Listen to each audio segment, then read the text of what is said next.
Sir जेवर airport जल्दी ही functional होने वाला है, तो कितनी फ्लाइट ऐसी होंगी जो घरेलू और कितनी फ्लाइट ऐसी होंगी जो अंतर्राष्ट्रीय उड़ानें यहाँ से संचालित होंगी?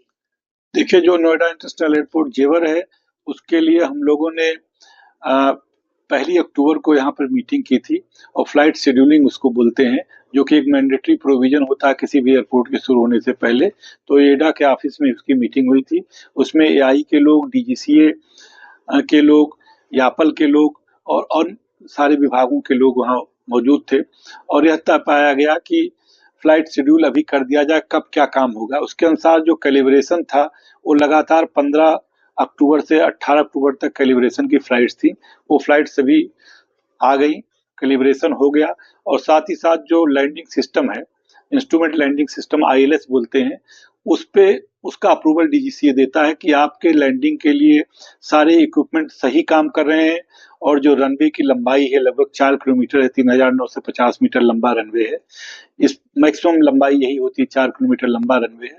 तो इसमें रनवे का जो ढलान है, जो उसका विंड है, जो डायरेक्शन है, जो उसके इंस्ट्रूमेंट हैं, वो सभी 100% ठीक से काम कर रहे हैं।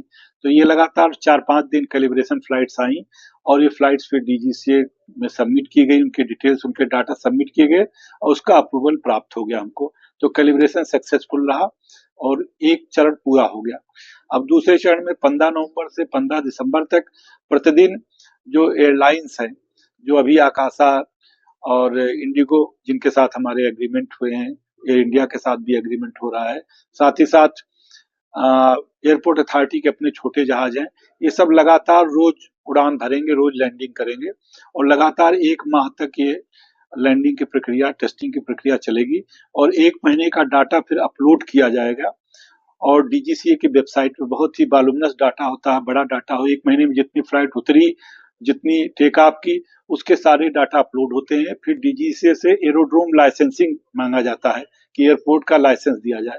ये हम 20 दिसंबर को सबमिट कर देंगे। 90 दिन के अंदर लाइसेंस आ जाता है।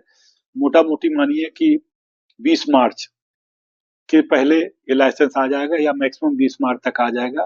फ्लाइट शेड्यूलिंग में हम लोगों ने आईटा में मीटिंग हो चुकी है। आईटा अंतर्राष्ट्रीय बॉडी है फ्लाइट्स की। वो बायोलेटरल एग्रीमेंट जो देशों के मध्य होता है उसके आधार पर फ्लाइट देती है। तो 3 अंतर्राष्ट्रीय फ्लाइट्स के लिए हम लोगों ने अप्रूवल मांगा है। उसका अप्रूवल भारत सरकार से देना है, वो ऑलरेडी सबमिटेड है। उसके डिटेल्स अभी हम डाइवर्ज नहीं कर सकते क्योंकि वो एग्रीमेंट बेस्ड चीजें हैं। लेकिन 3 अंतर्राष्ट्रीय, पहले दिन अंतर्राष्ट्रीय उड़ानें भी होंगी, ये मैं स्पष्ट कर रहा हूँ। जहां तक डोमेस्टिक उड़ानों का सवाल है, लगभग 25 डोमेस्टिक फ्लाइट्स जो है लाइनअप है, जो कि अलग अलग एयरलाइंस चलाएंगी। साथ ही साथ कार्गो की भी फ्लाइट उसी दिन से शुरू करने का प्लान है। तो जो पहले चर्चा थी कि कार्गो का एयरपोर्ट है, तो आपके माध्यम से स्पष्ट मैं कर रहा हूँ कि यह अंतर्राष्ट्रीय एयरपोर्ट भी है, डोमेस्टिक एयरपोर्ट भी और कार्गो एयरपोर्ट है। तीनों सुविधाएं पहले दिन से शुरू होंगी और लगभग 28 से 30 फ्लाइट्स शुरू हो जाएंगी और बाद में फ्लाइट्स की संख्या बढ़ती रहेगी। यहाँ 10 हमने गेट लगाए हैं, 10 एरो ब्रिजेस रहेंगे शुरू से ही और 10 एरो ब्रिजेस हैं तो आप आराम से 2 से 2.5 से फ्लाइट्स मैनेज कर सकते हैं। तो डे 1 से इतनी फ्लाइट मैनेज करने की क्षमता इस एयरपोर्ट की रहेगी।